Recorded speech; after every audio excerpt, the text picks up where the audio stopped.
John Patton. Fantastic. All right. Thank you, John, for kicking us off. And thank you, everyone, for joining us today. My name is John Patton, and I'm the head of client engagement here at Phone to Action, which means I have the opportunity to work with clients like those in attendance every day to ensure we are driving value and optimizing our partnership by getting great technology in your hands. At any rate, I'm thrilled to see so many of you have joined today for what I know will be an awesome session featuring three fantastic leaders from Honda, Spin, and DoorDash. So what's the goal of today's session? Well, given the rapidly changing conditions in the market we've seen over the last, pick a time frame, 5 months, 10 months, 12 months, and now with the world tentatively reopening, we really thought this would be a timely opportunity to kind of pull up and do a quick pulse check on where things are in the market at large and convene a really focused customer group to share their trends, insights, and some common challenges and opportunities that their teams are managing right now. As John mentioned, we are going to have three panelists, each with their own section to do a deep dive on specific themes or a specific theme. And then at the end of all three panelists' presentations, we'll invite everyone to ask questions and kick off some dialogue that I hope will provide more actionable insights and best practices that we can all walk away from in today's session. Before the panelists jump in, I wanted to share three broad themes and insights that we've actually seen in the marketplace that's unique to our vantage point at Phone to Action. So why are they unique? Well, first, we have a unique position as a platform and vendor in that we are a gathering point for thousands of government affairs teams. And our platform powers some really mission critical functions, like helping our customers track legislation at the federal, state, and hyper local level. We also get to see our partners launch thousands of grassroots campaigns. And so we're seeing what works and what doesn't across industries. And we want to share what we're seeing with you today. Second, we sit on a mountain of data, which we continually analyze to find insights and trends that help our customers do their jobs better. So John, let's kind of skip to the first slide here. Let's dive in. So first, it's absolutely no surprise that last year was a banner year and record-setting in many ways in the government affairs industry. We saw the highest engagement rates we've ever seen. 40 million advocates took action, 102 million connections were made, and that means 36 people took action every minute, and that rolls up to about 52,000 connections a day, whether that's a call to an elected official, an email, or a tweet. So what's the takeaway? With this activity, advocate activity, we've noticed that tracks to some major wins for government affairs teams last year and really solidified the value of our collective work to boards and CEOs across the country.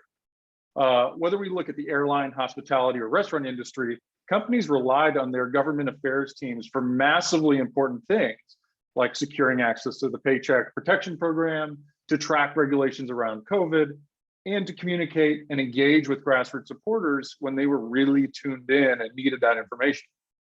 So the other leg here, as the world reopens, is that with last year's record activity, we're seeing the pendulum start to swing back a little bit on engagement. Some clients are starting to see a decline in participation, and we think this is due partially to advocate fatigue, as well as people now spending less time in their homes and on their computers, and now that the world has opened up. So to talk about this from one perspective, we'll be hearing from Maura and the others too, specifically Maura at DoorDash, on how she's building a long-term relationship with her Dashers and building and creating community that is much less transactional when it comes to engagement around policy work.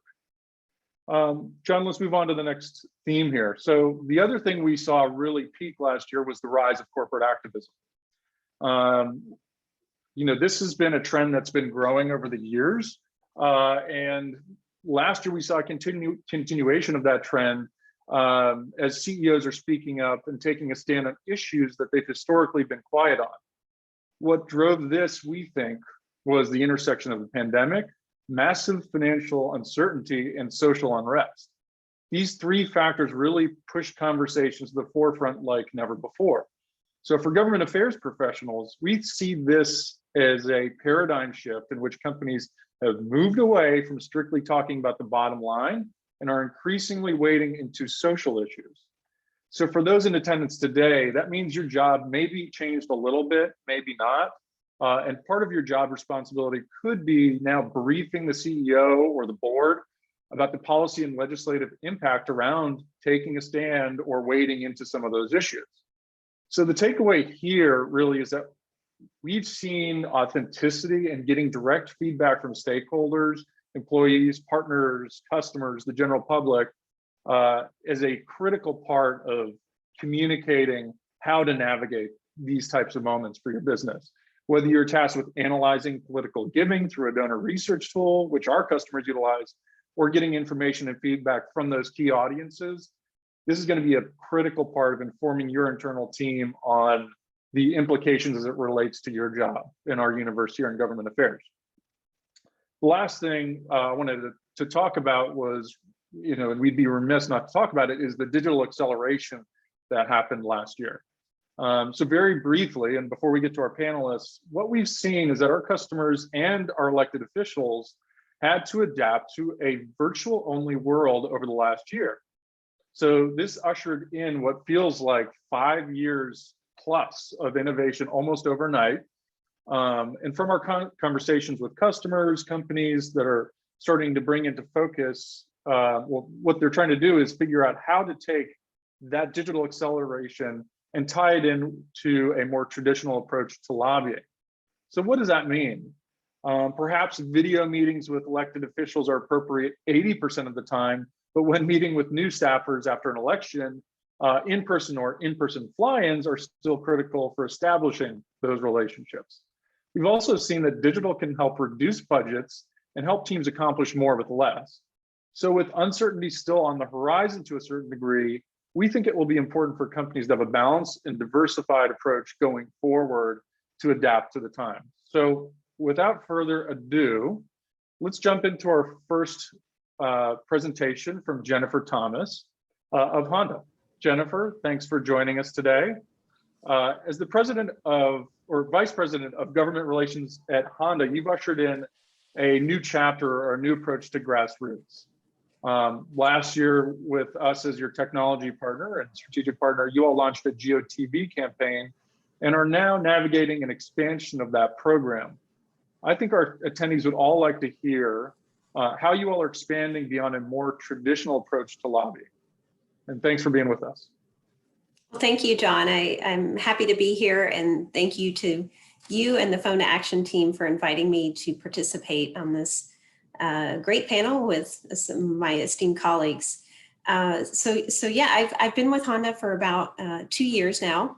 And what really attracted me to the company was its story. We have been in this country operating for more than 60 years, producing products for more than 40, really have deep roots ingrained in the fabric of America. And one thing that totally blew me away, though, was we weren't telling that story. So I've really made it my priority to increase our visibility, both internally and externally here in Washington. But of course, that's not always easy. So I'm here to talk today, if you want to go to the next slide, great, about how you can get leadership buy-in for expanded grassroots activity. And I like to think of Honda as a more conservative company, and I don't mean that from a partisan standpoint, but just how we approach advocacy and GR generally. We tend to be more humble in nature, and so we've encountered some resistance internally to expanding from traditional advocacy.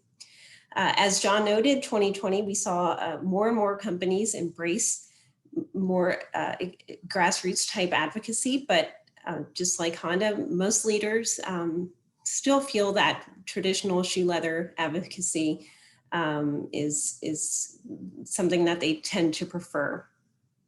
So, how do you lay the groundwork for getting to do a little bit more than traditional advocacy? Well, what we found at Honda is taking small steps that build on each other and that build comfort and trust among leaders and associates has really worked for us. And right now, your department has an unprecedented amount of trust and support among other functional groups. And that's certainly the same for us. We've worked hard during the height of the pandemic to communicate what we're doing internally to support the company, and communicating to external audiences what the company is doing to support the country during the pandemic. That generated a significant amount of goodwill. And now other departments are coming to us when they have problems, which is both good and bad. It's also much more common for risk-averse companies to talk about social issues. John touched on the rise of corporate activism. And in many ways, we have no choice, and our customers really are coming to expect it. So we look for issues that we might not have necessarily lobbied on in the past, but align with our Honda values and beliefs. And helping leadership get comfortable speaking out on social issues, or even better, speaking out about the steps that we're taking can be a major step in the right direction. And for us, a significant step forward was building an internal election center. Next slide. So this probably seems like something very small for many of you, but this was, as I said, significant for us internally. This wasn't grassroots advocacy, but we used the same technology to build it. And even here with this small step, what we viewed as a small step, we got some pushback from folks internally. Some executives felt that this was straying into territory that was just too partisan. And so we took it one step at a time and really helped explain that we will only be providing nonpartisan information, facts about how to register and where to vote. And really we saw an opening with the pandemic and the increase in mail-in voting, and a lot of confusion around the election to really sell this internally. So after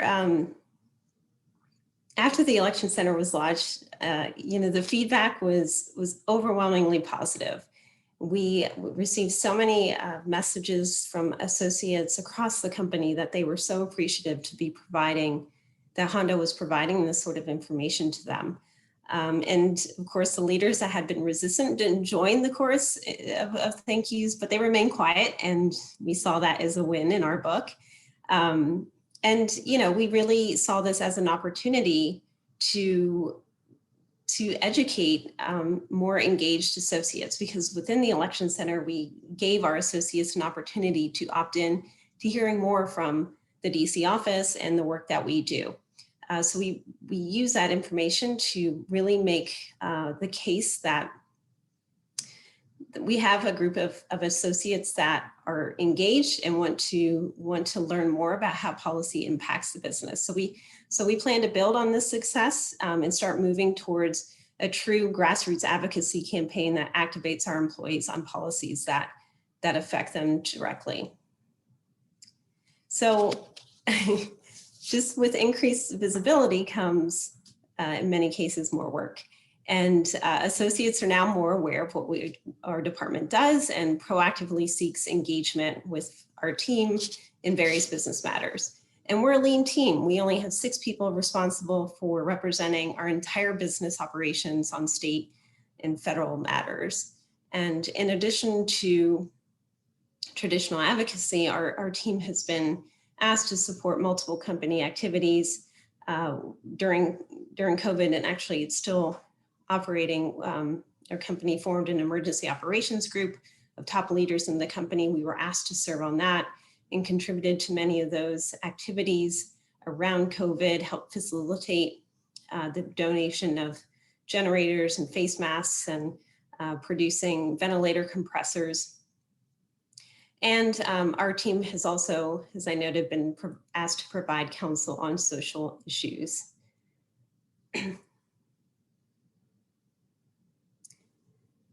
And just on that issue, we have a legacy of pursuing activities that result in meaningful impact and providing opportunities for our employees and in our communities in which we operate. And it's no secret that there's been a renewed and hyper focus on social justice issues. And we found that there's certainly room for improvement, both internally and what we can do externally. And so we've really been engaged in those activities and pushing our company to be, again, a little bit less humble and engaged in policies that align with Honda values and beliefs. We like to say that we want to be a company that society wants to exist. And so we feel that engagement in this area is consistent with that philosophy. And one thing that I'll note that we were particularly proud of is we sent a letter to Governor Kemp of Georgia asking him to sign the hate crime legislation into law in the wake of the Ahmaud Arbery murder. And we were the only automaker with a presence in Georgia to really speak out on that issue, on that important issue. That was very important for us to do so. We're also deepening our relationship with the Human Rights Campaign and have joined their business coalition. Most recently, signed a letter opposing some state hate crime legislation that's floating out there. I think that's it, John. Thank you very much. That was fantastic, Jennifer.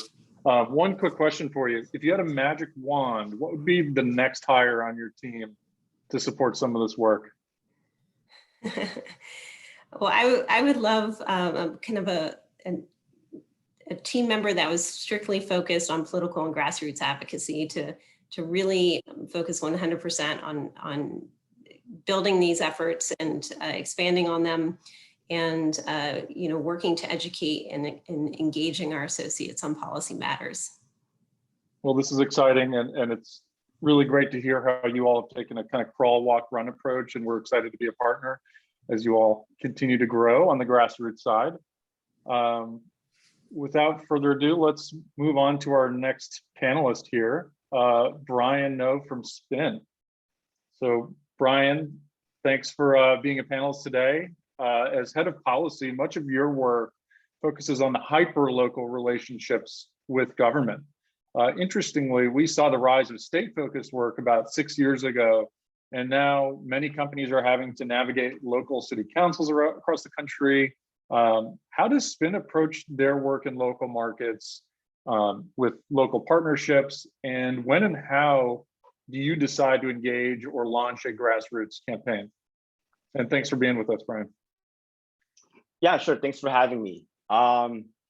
So just to kick off, a quick introduction about myself and Spin. I head up our public policy team, and Spin is a shared micromobility company. We operate in about 100 markets across North America and Europe now, and we're a wholly owned subsidiary of Ford Mobility, which is somewhat unique in this space.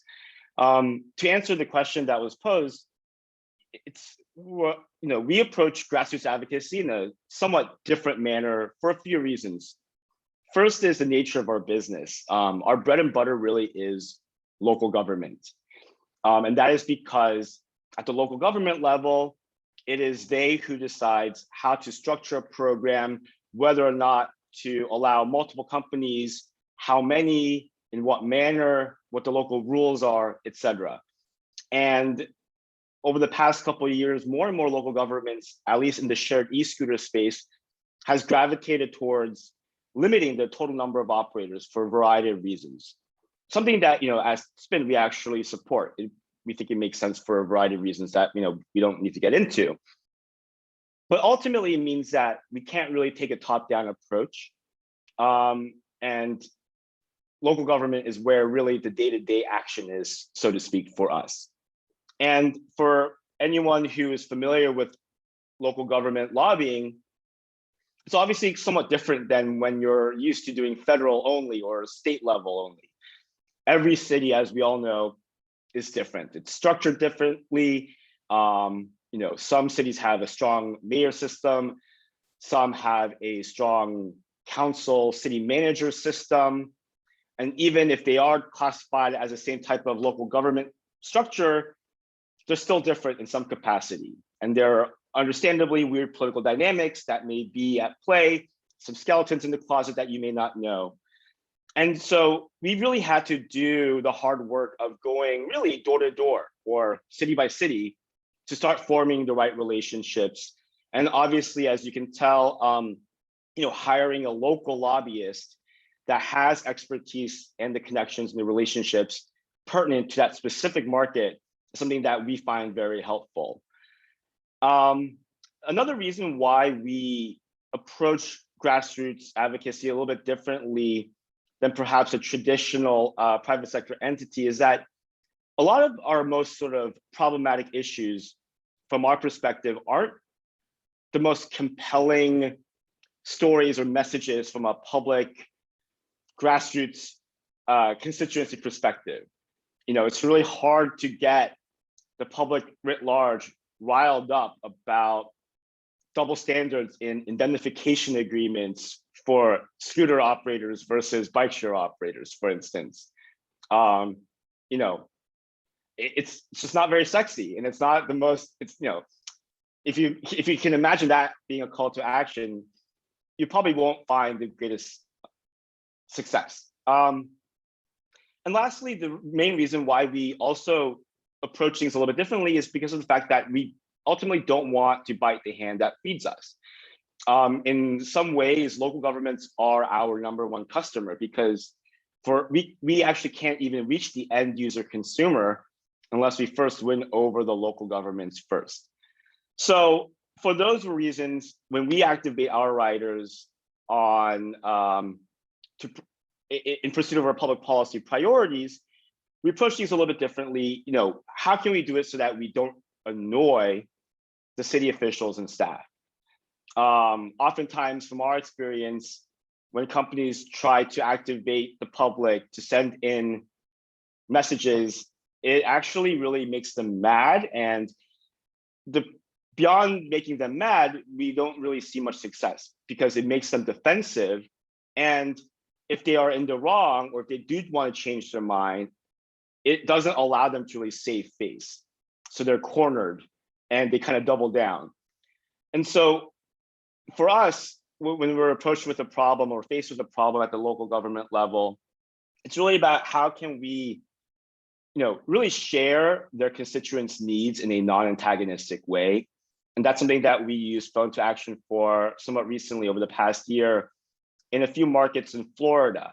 In Florida, when COVID first hit, a couple cities actually decided to suspend operations of all shared scooter operations because of the misconception that scooters spread COVID, even though, you know, you talk to epidemiologists, it doesn't. And so that was frustrating, right? We didn't. It's a hard thing to really sort of be angry about, in the sense that you don't want to come across as being anti-safety. You know, we do care about making sure that we're not transmitting anything, or, you know, being a vector for transmission or whatnot. It was just that when you look at any other shared use mode, you can, if you talk to epidemiologists, they unanimously would tell you that an open air, socially distant form of transportation like shared use scooters is probably the safest shared use mode around. So what we did in Florida is we basically decided to create a story bank. And it was designed as a survey that allowed for unique messaging. And we made sure that the messaging, you know, wouldn't necessarily be antagonistic. And we sent it to our riders in key markets in Florida and basically asked them, you know, what do scooters or our shared e-scooters mean to you? And what does it mean that if you don't have access to it during COVID? And we collected these stories and we were able to share them with city officials and staff, usually privately during our meetings. And it really sort of helps them elucidate or clarify or highlight the need that, you know, perhaps we can, you know, change course here. You know, a couple sort of messages, you know, I wasn't able to insert these into the slideshow, but just, you know, reading a couple excerpts. You know, I live downtown and scootering makes it so much easier to visit local restaurants that are outside walking distance, particularly as I don't carry Uber right now due to the COVID-19 pandemic. Another person wrote, riding on a scooter makes the ride breezy and fun and keeps cars off the streets. It's a win-win. If Tampa doesn't bring them back, that's a huge fail. And now I'm taking Uber and I have to now get inside a vehicle with strangers during COVID. Another person wrote, I had my bike stolen. So lately I've been having to depend on Spin to get to IKEA for work. It saves me getting cabs. Being 54 ain't what the legs used to be, but sure can stand on a scooter to get this old fart to work. Thanks. And these are generally positive messages, right? They're not saying, our call to action to our riders aren't necessarily, hey, contact your local official and tell them why they should have banned e-scooters, and they're trying to kill sustainable transportation. Those things we try to avoid. So what does this mean for us? I mean, obviously in Florida is a unique animal of a jurisdiction for government relations, as I'm sure many folks on this call can attest. But we had some pretty good success. I mean, Miami did eventually unsuspend shared e-scooters, and it was definitely not just us for this campaign. It was a lot of other pieces had to fall in place, but it was definitely a component of it. In Tampa, they actually deemed us an essential service and made sure that we could continue operating.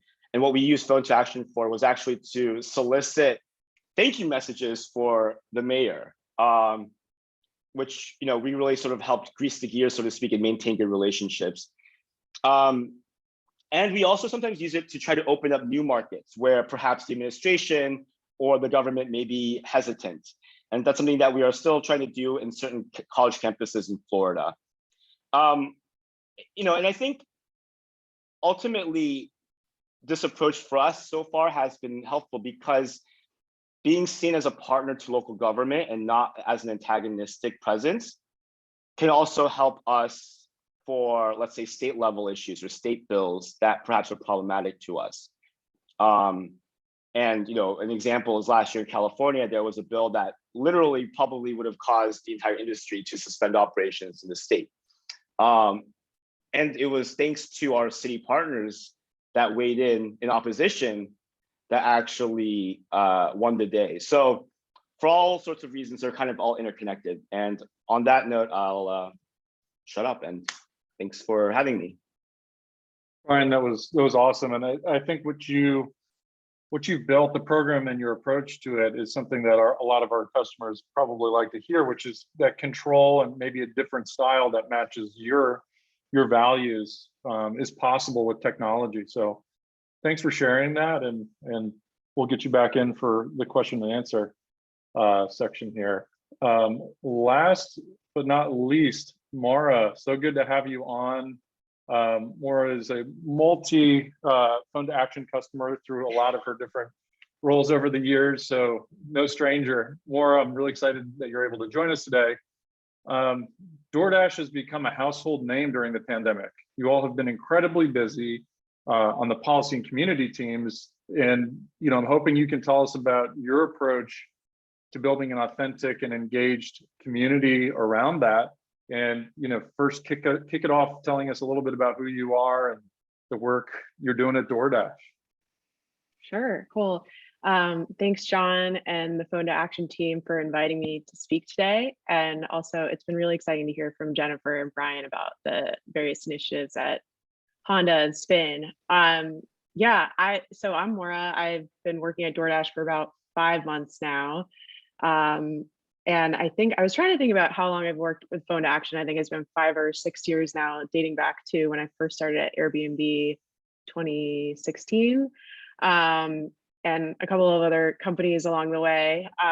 So yeah, I've been working in the digital advocacy space for a long time. I also oversee policy paid media for DoorDash. So some of what I'll talk about today kind of has like the intersection of those things that you'll see in the storytelling. So I don't know if you just want me to dive right in. Okay, great. Sure. So Brian touched on this a bit when talking about Spin and just how it can be a struggle to try to get your core constituencies of your company who either have low awareness of certain policy issues that affect your company. How do you get them to, one, have awareness of what's going on, and two, care enough to take action in various campaigns?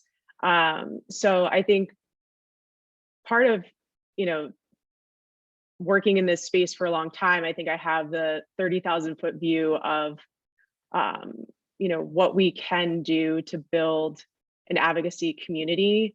A lot of what we're doing, and I was just listening to Brian talk about the state and local fights and just recalling playing kind of whack-a-mole at Airbnb, and to some degree, we are doing that at DoorDash as well. It's just, there's just so much going on, and you're going 100 miles an hour. And so it's hard to, when there's so many urgent fires and campaigns of where you're, emailing your, in our case, Dashers, and saying like, the San Francisco Board of Supervisors is having a hearing on Thursday and we need you to take action now.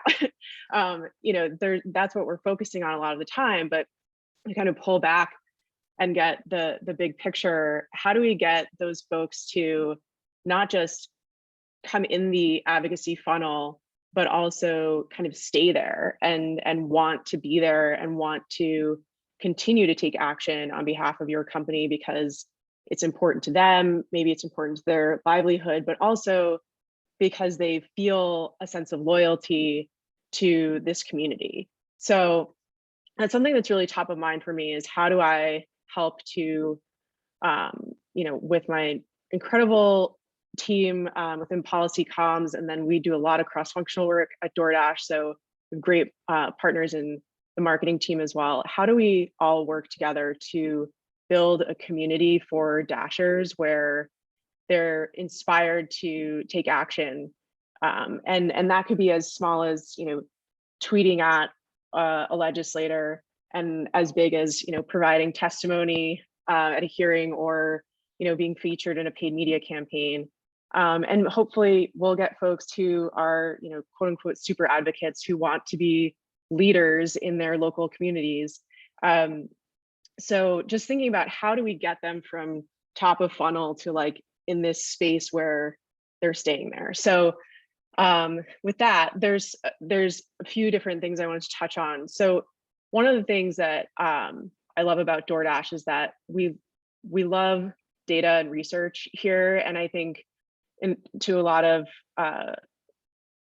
people want more research and data, and I do too. I think we're just scratching the surface, but what I've realized, and I realized pretty quickly, is that we have a lot of really compelling data around the Dasher community that is an incredibly powerful tool for interacting with policymakers. For example, if you see on this slide, one of the stats that we talk about all the time is the one on the bottom. 90% of Dashers say flexibility is very important to them. That's a huge number. So it's incredible to take that and put that in front of policymakers. But what I think about sometimes is how do we take that type of stat and look inward and show Dashers that they're not alone, and that in fact 90% of Dashers agree with them and are aligned with them. So in creating that sense of community, they're more inspired to / more likely to take action. So yeah, to that point, I think one of the things that we try to do is make sure that we hit those key narrative talking points over and over and over again. So we talk about flexibility, flexibility, flexibility. It's super important. And this weaves into all of the paid media campaigns that I do as well. We talk about it in all of our comms. And it's a key talking point, of course, in a lot of our government relations outreach. But again, as I'm thinking about how do we engage with Dashers, I want them to be thinking about flexibility and why flexibility matters to them. And with kind of those proof points around community and who their fellow Dashers are, that they are compelled to then share their story. We can go to the next slide. So part of one of the things that I'm trying to do is build out an advocacy brand or brand identity for the purpose of really giving Dashers and I can get into some of the other constituencies, which are largely, it's Dashers, merchants who are largely restaurant owners, but as we're kind of expanding into different categories in that space, That group is growing and evolving. And then of course, customers. But right now, for the most part, we are tapping into Dashers by and large. So I wanted to think about how do we create sort of like a sub-brand of DoorDash that is very specific to, you know, this idea of community, emphasis on storytelling that has some sort of policy angle and or, you know, storytelling, social impact and community efforts. How do we kind of like create this separate identity so it's different from the consumer brand, and it's different from, you know, something that's more like B2B merchant facing content.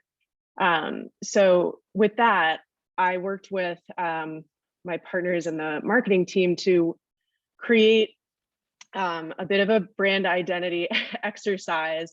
And I'm not going to get too in the weeds on this because I know it's kind of outside the box of the phone to action and digital advocacy. But one of the things in our kind of corporate brand identity in terms of the color palette is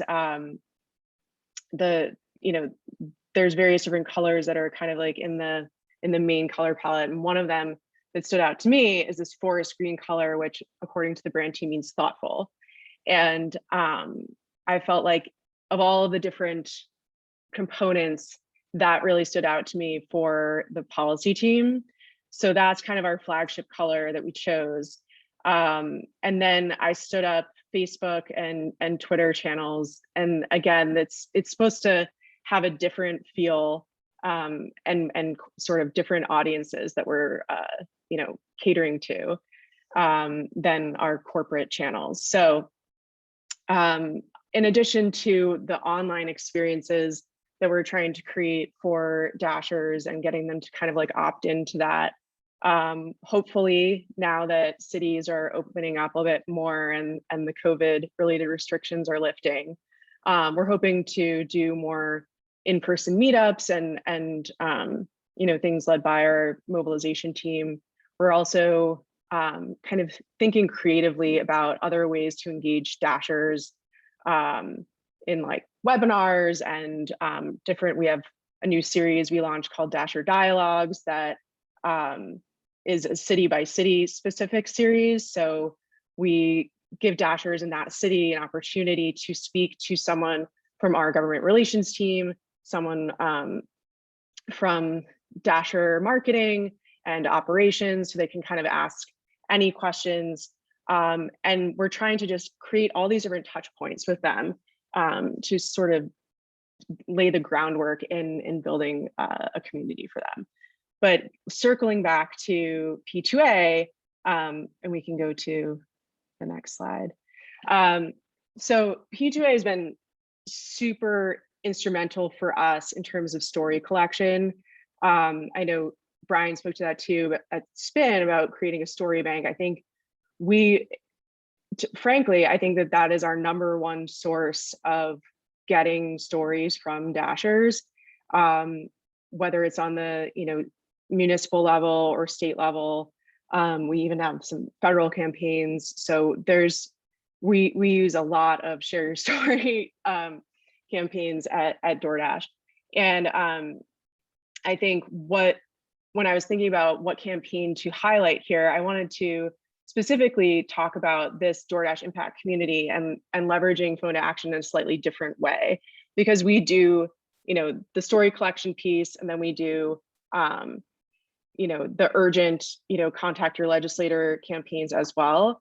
But it was an interesting challenge for me to think about kind of getting Dashers to opt in to this new community that we were launching. And how do you go about doing that when it's not urgent? It's not necessarily something that's going to, you know, risk their flexibility or ability to earn, but hopefully that they want to participate. So it was an interesting campaign. It was nationwide. We sent it to all Dashers in the United States. So it was about 1.8 million people. And our goal, I think, for activation was around 1%, just knowing this is kind of a Hail Mary pass, it's a test, we don't know what's going to happen. And so 1% would have been 18,000, and we hit around, I think there's a screenshot you can see, 23,000. So we exceeded that. I was really excited about that.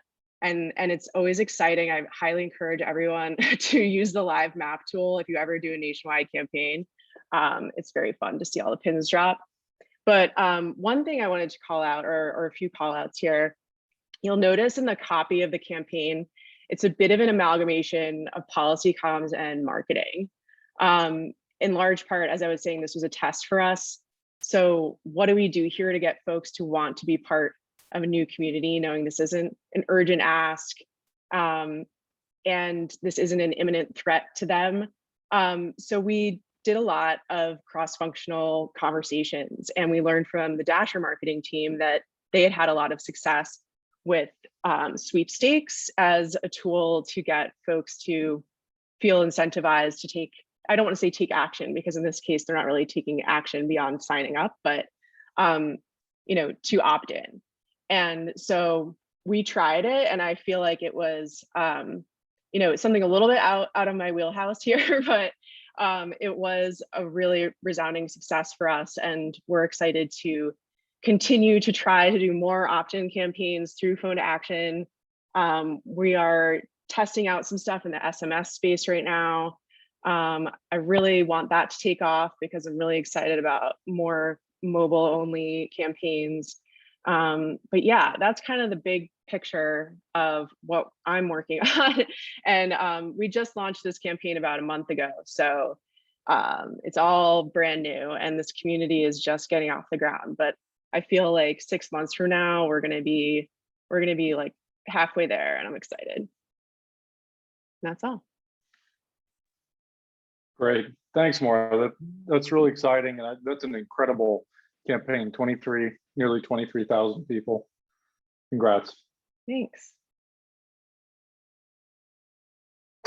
All right. John, should we move to the next slide really quickly? All right, a quick little intermission here. Just a quick comment. We're helping our customers that are on the panel today and beyond do a lot of what we've discussed today through our solutions. So again, we can help you all monitor and track legislation, manage key relationships, and launch those highly engaging grassroots campaigns like all of our panelists talked about today. So let us know if you have any questions about this. Reach out to us directly. Feel free to reach out to me. My email is john, John, at phone2action.com, or feel free to reach out to your direct account manager. With that, let's pivot into a little Q&A here. There's a really straightforward question I just want to answer from someone today, right now, which is, someone was wondering what the name of the specific tool that Maura was using to gather messages from Dashers. To answer that, that is really our advocacy contact legislator tool, but we just basically don't turn on the contact legislator part of that. So it's really a web form and story capture. Reach out to your CSM, they can set that up for you in a second. It's a custom campaign type. All right, so let's dig into some more questions here. First one, let me just read through some of these here. Okay, here's a good one to start with. One really for all of you. We've seen a lot of changes in corporate government affairs in the past 15 months. If you had to pick one area of opportunity to see, you see in the near future, what would it be? And Jennifer, we'll start with you. That's a great question, John. Thank you. Yeah, I think this virtual advocacy has really presented a lot of opportunities for us to expand engagement internally. We recently held, we traditionally hold an annual fly-in, but obviously it was virtual this year. We spread it out over a month, and it was easier to kind of organize and hold. And it also allowed us to bring more associates into the virtual meetings with members of Congress. So, we think and hope that we'll continue to build on those sorts of virtual tools. I think, as I think you mentioned in your opening remarks, I think a lot of that is here to stay. Right. Brian, we'll go to you next, and I'll sort of repeat the question just so you don't have to remember. A lot of change in government affairs in the last 15 months. If you had to pick one area of opportunity you see in the near future, what would it be? This may be a cop-out answer, but I think it's the opportunity is to have in-person meetings again. You know, over the past year and a half, it's been hard to take part in legislative hearings, committee meetings, etc., remotely, you know, testifying, and there's always technical issues from, you know, across board, you know, in every jurisdiction. There's always confusion. It's really hard to ask follow-up questions if you're on a dais, and then if you're a witness or testifying, it's really hard to answer any follow-up questions. So for a variety of reasons, you know, I think that is something that we're looking forward to, is for the important meetings where it does require an in-person presence, the fact that we can actually start doing that within reason. Great. Maura, same question for you. Yeah, I agree with that. I think everyone's sort of chomping at the bit to do some more in-person stuff, even just on like the grassroots community engagement piece. I love digital and I love the online world, but I think there's some obviously a tremendous value in in-person meetings. I'm particularly interested in testing out kind of the cross-pollination between online and offline. So, for example, like, you know, if we do start doing meetups, which we will very soon in cities, having signs up, you know, text this short code to opt in to DoorDash Impact.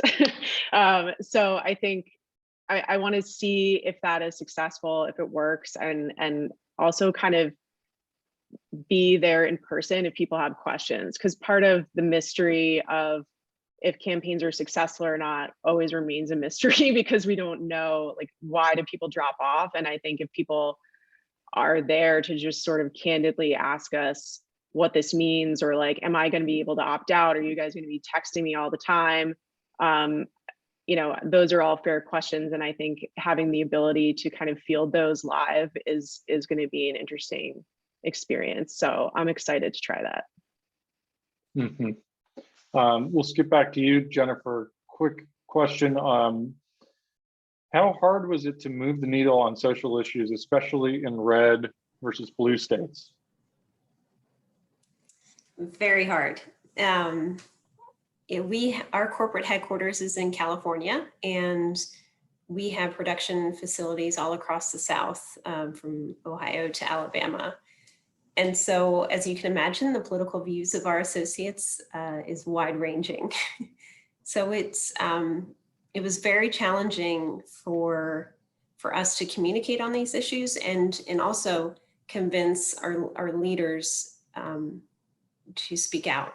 And, you know, because you always have to tie it back to the business. And for us, what was important was tying it to our corporate philosophy and values and beliefs, and always making that link was critical to our success and being able to delve into these issues. We still have a lot of work to do, and we are certainly making the case that our customers are coming to expect it. Gen Z most vividly is really pushing companies to speak out, and they want to know what companies stand for. So you know, I think just tying it back to your corporate culture and as much as you can tie it to the business, that's a recipe for success. Great. With that, I think we're going to wrap it up. I'll hand it off to John to close it out here. So Brian No, Jennifer Thomas, Maura McGill, thank you all so much. This has been a really enjoyable afternoon, and I'm sure that even the folks who weren't able to join us live are really going to enjoy the recording. John Patton, thank you so much for managing everything, keeping us all on track. Ladies, gentlemen, thank you all for joining us, and please join us at the next one. Goodbye, everyone. Thanks, everyone. Thank you. Thank you.